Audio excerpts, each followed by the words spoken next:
হয়, আমাদের ছোট ছোট ছেলে মেয়েদেরকে যদি পড়াশোনার ব্যবস্থা করতে হয়, তাহলে অবশ্যই ধানের শীষের বিকল্প নাই। গদ্দি ইউনিয়ন গত 15 বছর ফ্যাসিবাদের অধীনে ছিল কিনা? স্বৈরাচারের অধীনে ছিল।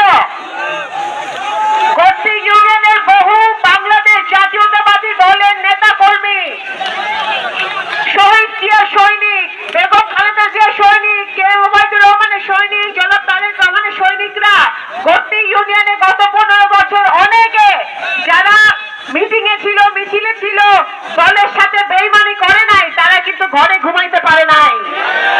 তারা মিথ্যা মামলায় তারা জেল খাটছে, তাদের বাড়িতে তারা ঘুমাইতে পারে নাই, পরিবারের সাথে থাকতে পারে নাই।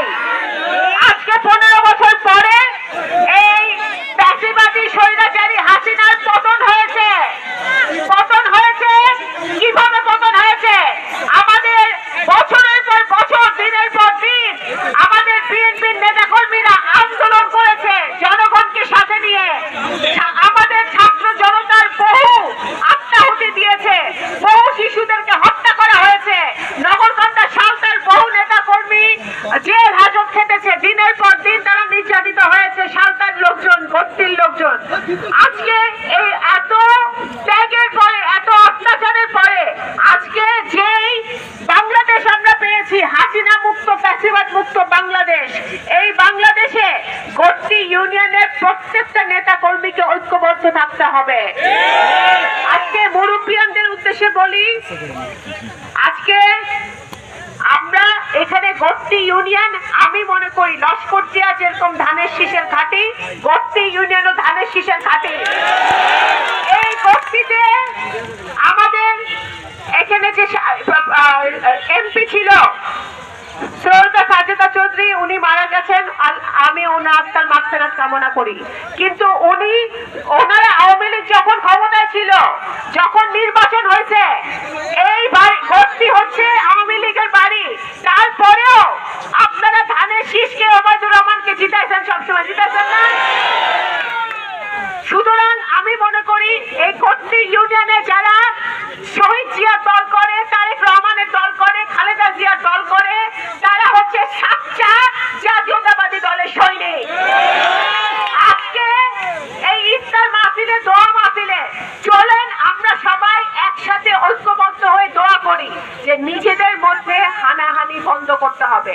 আমার আব্বা দলমত নির্বিশেষে সবার পাশে থেকেছে, আমি ওনার সন্তান হিসেবে আপনাদের পাশে আছি, দলমত নির্বিশেষে আমার কারো উপরে কোনো বিদ্বেষ নাই।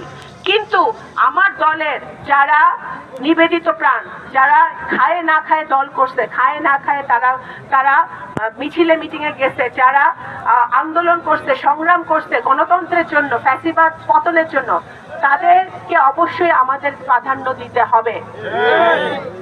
আপনারা আগামী দিনে আপনারা ঐক্যবদ্ধ হয়ে গদ্দি ইউনিয়নের প্রত্যেকটা গ্রামকে আপনাদের ধানের শীষের ঘাঁটি বানাতে হবে, প্রত্যেকটা ওয়ার্ডকে ধানের শীষের ঘাঁটি বানাতে হবে।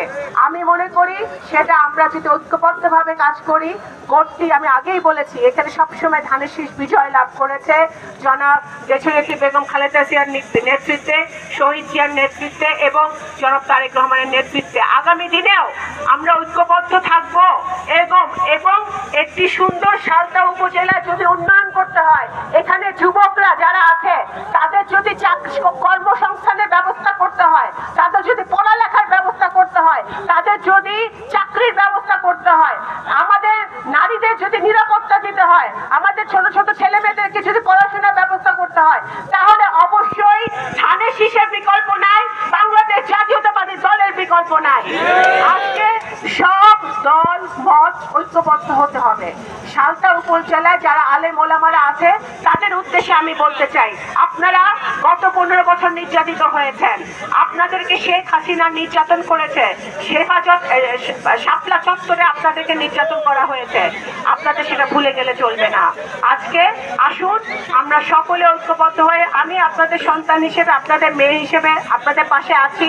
আমি গদ্দি ইউনিয়নকে একটি মডেল ইউনিয়ন হিসেবে আমরা দেখতে চাই, একটি মডেল ইউনিয়ন যেখানে প্রত্যেকটি যুবক ভাইদের চাকরি থাকবে, প্রত্যেকটি ছেলে মেয়ে স্কুলে যাবে, পড়াশোনা করবে, মাদ্রাসায় যাবে,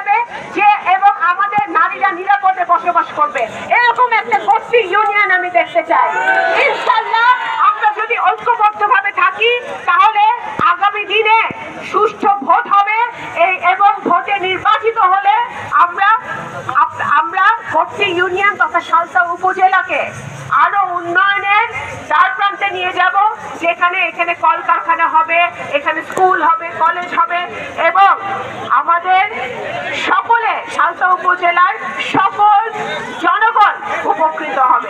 আবারও আপনাদেরকে ধন্যবাদ জানিয়ে এবং আগামী দিনে ঐক্যবদ্ধভাবে আমরা এই যুদ্ধ, গণতন্ত্রের যুদ্ধ চালিয়ে যাব।